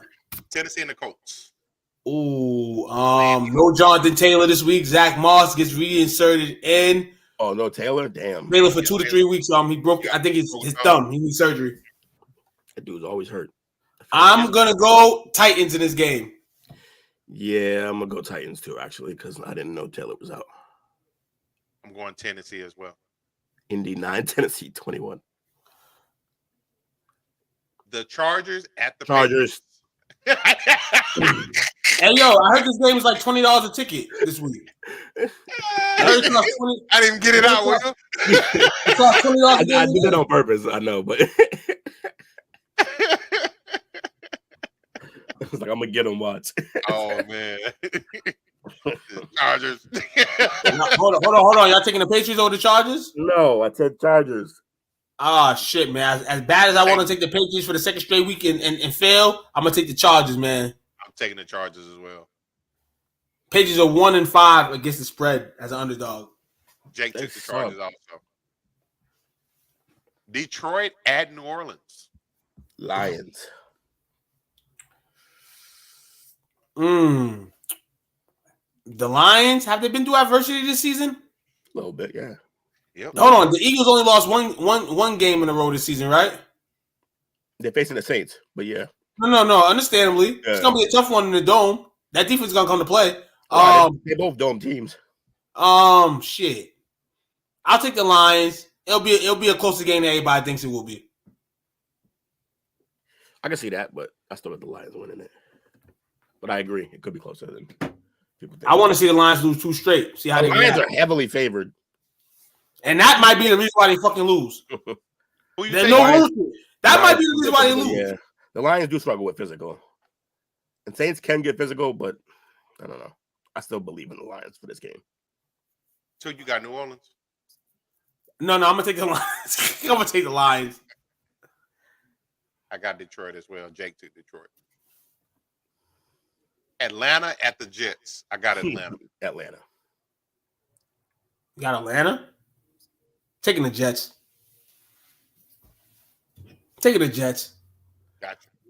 I mean, they have the best unit of both teams. They have the good defense still, but taking the Jets. They say the Falcons to win by a field goal. I got the Jets winning by a field goal. I don't really believe in the Zach Wilson. And Rodgers about to make a return this Sunday. So I'm like, the Cardinals at the Steelers. Cardinals should be trying to lose. I'm gonna go Steelers. I got Pittsburgh as well. Yeah, I kind of interested to see how Pittsburgh can grind the rest of the season out. We've seen them with an 11-0 record before. This record is not 11-0, but this is a good record for them. I'm gonna go Pittsburgh in this one because I want to see how they continue to generate offense. And Jake took Arizona.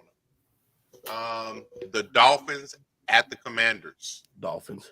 That spread too high. It is high, but that's just high. I wish we just bet on spreads on here. I fucking be the man. But Dolphins, yeah. Dolphins win. Everybody taking the Dolphins on that. The Broncos at the Texans. Broncos. Oh, damn. Yo, Will. Don't be picking the Broncos over here, trying to pick bad juju on motherfuckers. You know what I'm saying? Mind you, everybody, I think I picked the Broncos the last 7 weeks. Real talk. And can I go for them? Nah, it's going to end. CJ Stroud about to win this game. Texans. This is when the winning streak ends for Denver, and they're going to have to react a different way. But I think the Texans are going to win this game this week. They both got good offenses. If it was in Denver, I would probably say different. Yeah. But I'm going to take CJ and the boys this week, man. After a loss to the Jaguars, they back for another home game at the crib here. It's a trap game for who? I was going to say, for who? That's what I'm about to say, because this ain't no trap game. Neither one of these teams are like juggernauts, so I don't know how it could be. Yeah, they're not trap worthy yet. None of these teams are trap worthy yet. That get a trap game. I guess it could be the rare trap game for both. It's a 3-3 tie. No, they definitely no. And this is the thing about the Broncos defense. I said that this defense isn't. They can't be this bad 2 years in a row. You can't be this bad because last time I checked, that defense was good. At least Good, decent. but they Got some ended good names. I knew they were turning around somewhat, but they're doing a great job, man. Yeah. Let's see. We've got. Oh, okay, yeah, he's right about that. You're right, Jake. It is a trap game for us. Oh, talking about the Patriots? Oh, no. He's talking about the our picks. Broncos Texans game, but he's not saying a trap game for the team. It's a trap game for us. That I agree with. Okay. Because Will the only one that took Denver. Yeah. We'll take them. Let's see what they do. Panthers at the Buccaneers. This is the Tampa. Bowl, huh? Yeah, Tampa. Can Bryce Young pull it off? I keep thinking maybe. They just lost their coach on Monday. I kind of like when teams. They could be motivated. They could be motivated for that. Could be motivated for this game, man. You're playing Baker Mayfield, so I'm gonna go Buccaneers though. Yeah, I don't trust the Panthers just yet. Sitting there making we both made a whole case for Carolina and then picked the Bucs. If Todd Bowles loses this game Sunday, he's gonna get fired. Yeah. And shout out to Mike Evans. He's 150 yards away from his 10th consecutive 1,000-yard season. And it might be the last season he plays in Tampa Bay. What an epic stat. Should be. It will be. And that's the NFL record, by the way. That's dope. Fucking fire. Oh, no Baker? Baker ain't playing. Oh! Toss up. Oh, now I take my pick. I'm still going Buccaneers. Can we just not pick this? Now Rassi about to fucking throw for 400 yards. Never in his life. Not even in high school. That's yeah. I'm gonna stick. The Browns at the Rams. Jake took the Rams. Yeah, I'm gonna take the Rams as well. Shit, this is hard, man. I want to pick the Browns. I'm gonna go Rams, man. It sucks. Take the Rams also. They're healthy. The big game. Game of the week. The Niners at the Eagles. Jake took Philly. I'm taking San Fran. Yeah, me as well. Okay. I hate both of these fucking teams. Philly's luck runs out this week. Can I just take a 0? Nope. I don't want to pick. I don't give a shit. 49ers. Hell no, Jake. Hell no. Never once. 40, I'm gonna take 49ers. I feel like you mentioned, Coach, with the slippery slope, the referees and all that stuff. It's gonna be an ugly ass fucking game right here. They got to return the glass slipper. Let's see if San Fran can generate some offense. They couldn't generate no offense last year, and then Purdy got hurt. So Jake, Purdy's gonna be up for this game. Yeah. Jake, there's only one quarterback out of Florida during my time being a fan that I hated more than Trask, and that was Driscoll. Jeff Driscoll was terrible.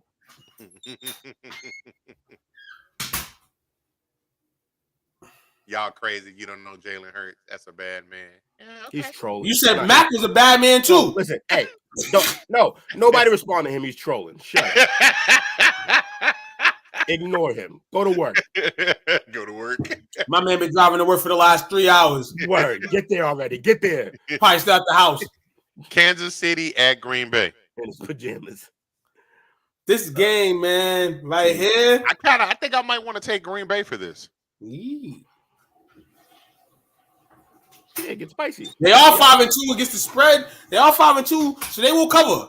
The Green Bay Packers will cover for you. But Patrick Mahomes and them, man, I'm gonna go Chiefs in this one, man. I'm gonna go Sunday night edition. I'm gonna go Chiefs. But the Packers do have a chance. They did beat the Lions last week, so any given Sunday they do have a chance. Taylor Swift. That's funny. Will, who you got? Chiefs. Chiefs, okay. So I'm the only one taking Green Bay. Yeah, I never take it. Who's taking Green? Oh, Coach taking Green Bay? I'm taking Green Bay. And then the Monday night game, Cincinnati at Jacksonville. I'm taking Jacksonville. Yeah, Jacksonville. Man, they keep getting. Jacksonville got to continue to win games, man. Everybody wants to put them on this escalon. You know what I'm saying? They got to prove that they deserve to be there. They got to win this game. No Joe Burrow on the other side. No pressure for Sunshine. Yeah, you got to get it done. Chris says Jacksonville 44, Cincinnati 21. Hey, where's all the Cincinnati fans at this week, huh? Where's all the Ohio fans this week, huh? Did Uncle Toot tell y'all how y'all season was going to end? And guess what it is? No, it's you don't. It's a wrap. No, you don't get It's that. a wrap. You don't get that. It's a wrap. I get it all. It's a wrap. You don't get that. The quarterback died. You don't get that. Cut that out. The Bengals are down because of T. I put the little B curse on those motherfuckers. I told y'all. Do you agree with Little B's other stances? Yeah, the Celtics to lose the finals. I picked the curse on the Celtics. The gay bitch. Everything besides James Harden. Everything besides James Harden. Wasn't he the one talking about I'm a gay bitch? Didn't he say that shit? Who you talking about? Lil B. Lil B. Motherfucker's out of his mind. So everybody take Jacksonville for that one? Yeah, Jacksonville. Yeah. We're going to go Duval County. We locked in, fellas. I live my best life. Smile. Come on. I'm putting the most points against my Patriots. They suck. Yo, Patriots might pull the upset against the Chargers, dog. That would get Staley fired. If Staley loses to the fucking Patriots, it would be. Yeah, they might fire him. Like they might make him take his own ride home. Like he might get fired right. He might end up at the Beantown. He might end up at the pub in Fenway. After this one. Yeah, he definitely will. Stay out of my bar. Bum ass coach. Yeah, I got my shout outs, fella. Man, shout out to everybody in the chat. Appreciate y'all for showing up. And shout out to the brand. Shout out to you fellas, man. This is always favorite time of day. Shout out, man. Definitely. Shout out to all you guys for tuning in, all that. One more sense of sports news. Angel Reese is back, baby! She, I guess in the last couple of weeks, she's gotten tutored and improved her schoolwork. So she's back on the court tomorrow against number 9 Virginia Tech. That's the only reason why she's back, because they cannot afford to lose to another ranked team like they lost in the first one. So Angel's back. We don't know the disclosure of all the shit that happened, but I'm going to say it right here. They start school in August. She probably found herself on that line and had to study her up to get her back in place. So shout out to that. But shout out to everybody tuning in tonight, man. Fabulous week, man. Podcasters all around. Humor all around. Love you guys, man. Angel Rodgers. I don't need her. She turned it into Aaron already. Angel. They should get married. Will you so over it? I get past the divas real fast, man. I'm done with them. Shout out to you fellas, man. I want to acknowledge something real fast. They hired someone to do her schoolwork. Probably. But shout out to you fellas, man. This has been 3 weeks in a row where I felt like we've had bang out weeks of shows. So appreciate the synergy. Appreciate that is chemistry. That is chemistry. That is readiness. That is nobody coming in here messing the script up. Fucking love it. Cause what script? You know what I'm saying? Hey man, straight out the dome, baby. It's consistent flowing, man. Can't mess up that we ain't built that. We ain't put out yet. Snap, I forgot. There's never no script. I've been telling people that for years. Like, this and that. No, it's been freestyle off the dome since fucking day one, man. And that's what I love about this place, man. And that's what I love about you guys and the bonding we have, man. Because, hey, easy money. 16s are hard. We just have a conversation. We just have a conversation, and it's interesting. He's gonna try to mess it up. Chris, hey everybody! Next Tuesday coming up to chop up, man, with our very own STWF #1 supporter, Chris Vick, and yes, he will be here. We will have a bunch of questions for him. Hall of Fame, Chris Vick. Hall of Fame, Chris. We talk about his referee career, talking about what he's doing now. You know, get a little bit of insight on Chris, and hey, he's gonna come for the chop up, so he'll be talking with us through our topics as well. So it'll be interesting. And you are responsible for whatever happens. I am responsible for it. I think it's gonna be a good one. I think this is gonna be a good one. I think it'll break viewership ratings. I think it's gonna be a show. Chris, tell all your friends, your family, come through. We about to have a party, motherfuckers. Put the do-rag on you. We're about to get busy. The do-rag and the Newports. Scooby-Doo. Real quick, shout out to Marie, Dale, Lewis, Paul, Jake, James, and Chris. If I forgot anybody, my apologies, but appreciate you hanging out with your boys. hopefully y'all have a great weekend. Yep. We got a lot of great football starting Friday night. With Oregon and Washington playing the Pac-12 championship. Hold on. Who we got? Bonus. Hold on. Can this be a bonus pick for the weekend? Yeah, we can do bonus. I got Oregon. Oregon. Is Oregon against who? Washington. Oh, yeah, that game. I think Washington gets their get back Oregon gets to get back because Washington won the first meeting, right? Yep. I believe so. So yeah, I think Oregon gets their get back here. Hey, James, I'm rolling with Washington too. You, Dub, the sixth man about to come out this Friday, dog. The Tyler's about to come out. You know what I'm saying? He had to fix his fingers. That's great. And Saturday, you got Oklahoma State against UT in Arlington for the Big 12. And quite possibly, hopefully, maybe, possibly a tap-out show at some point. I don't know. Whenever Jake gets off the road from his 3-hour ride, the tap-out show. He's going to be driving to work. And City Hill, locally, City Hill plays DeSoto, the Battle of Beltline number 2, but they're playing in the state playoff game. And Dunkerville is playing Westfield, I believe, down in the Houston area. So yes, sir, we're about 3 weeks away from the state championship game. So hopefully, absolutely, I want to give another shout out to my man Joel. Man, he's originally from Brighton, where we from. He's one of my little bros, man. But definitely call him bro, because ain't no little big man. He's doing a lot of great things with his life. He recently, a couple years ago, moved to Austin, Texas. He does podcasting and stuff like that. So he's doing a lot of great things down there, and not only the educational world, but the sports world as well.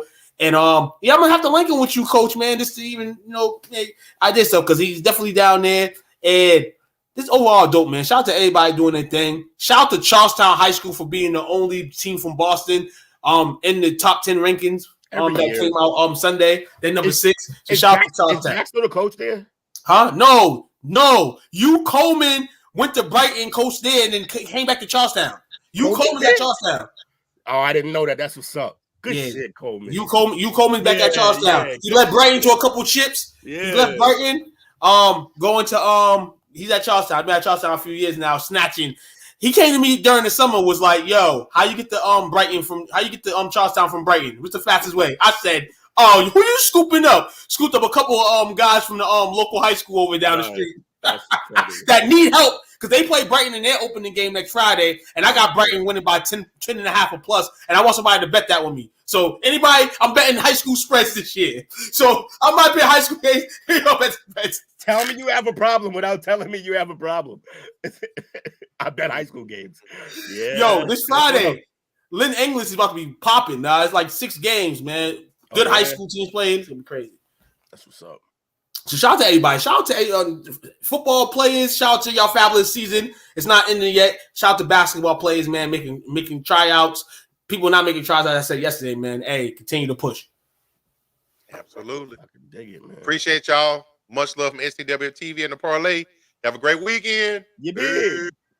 Peace Follow out. This podcast and others on STWF-TV, the Podcasting Network, wherever you get podcasts.